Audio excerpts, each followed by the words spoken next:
Kayla Kitchens, a recent college graduate, has a story to tell about life and its unexpected twists and turns, but she wants her story to be a story of hope and encouragement. You have to live with the cards that you're dealt, and although it may be more difficult, it's just part of life, and you just have to keep going and you have to just be positive about it.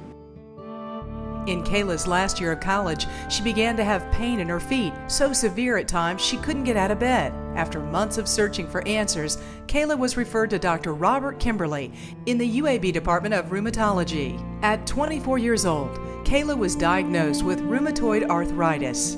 The symptoms came on pretty fast. Yes, they did come and go. They weren't all the time. So one day I'd wake up and I would be fine. The next day I would wake up and not be able to put any pressure on my feet. I was in excruciating pain. And then I started getting extremely tired, and I kept complaining to my parents how tired I was, how difficult it was for me to get up in the morning and go to work. That's never been my personality. And so when I started saying these things to my mom, we knew that there was something further.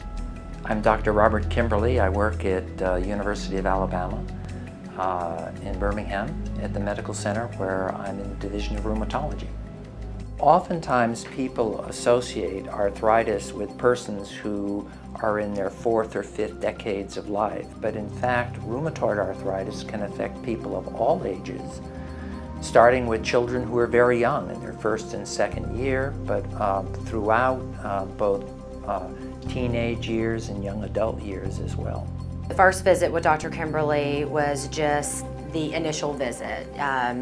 Feeling of my joints, looking at my hands, looking at my feet, trying to figure out exactly where the pain was at, and just him listening to my story and trying to figure out what in the world was wrong with me. About 3 weeks later or so, we got all the results back, which he had to tell me that I was then diagnosed with rheumatoid arthritis, which was extremely, extremely difficult. Some of the tests that Dr. Kimberly was able to do for Kayla have only been around for a short time. Anti-CCP was the first of the 3 tests. Kimberly also ordered an X-ray read by a UAB radiologist with advanced training in musculoskeletal analysis. The X-ray provided another clue, a small erosion in the toe bone of Kayla's right foot.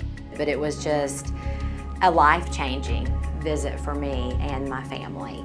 Third, he called for an ultrasound exam, a very sensitive test that showed swelling of the soft tissues of the foot that even an experienced rheumatologist like Kimberly could not detect by manual examination of Kayla's foot. Just going through the whole process, it takes time. It took a while to get diagnosed and starting treatment. The variety of tests that Dr. Kimberly ran are essential for making an early diagnosis of rheumatoid arthritis, and luckily Kayla was diagnosed in the early stages of the disease. Just as new diagnostic methods helped identify Kayla's disease, new treatments are helping to manage it. Probably there have been 2 major breakthroughs in the last 15 years. The first was the recognition that a drug called methotrexate, when used in appropriate doses over time, has the capacity to markedly diminish inflammation, to diminish pain, and to prevent joint damage. The second, and perhaps even more notable, was the advent of biologic agents. These are new treatments which are based on a fundamental understanding of the process of inflammation. About 4 months after beginning treatment with methotrexate and a biologic, Kayla saw results. She was able to walk, to function, and return to work. Years ago, when a person had rheumatoid arthritis, there wasn't much that was able to be done therapeutically.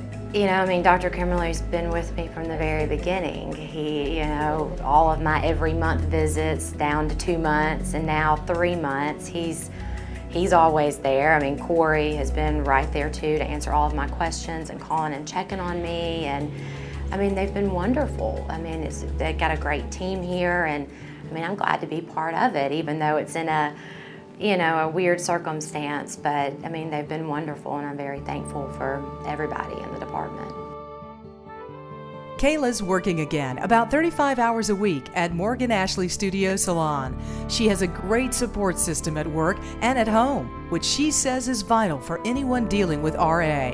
For Kayla, life has begun again. Now I'm good, but for the past 8 months, it's just been extremely rocky. My life is still going on as normal. I mean, I work out 3 to 4 times a week. I mean, I'm back to almost working full time now. I mean, if I could tell anybody that's been diagnosed with this disease, it's just to stay positive, and it gets better in the future.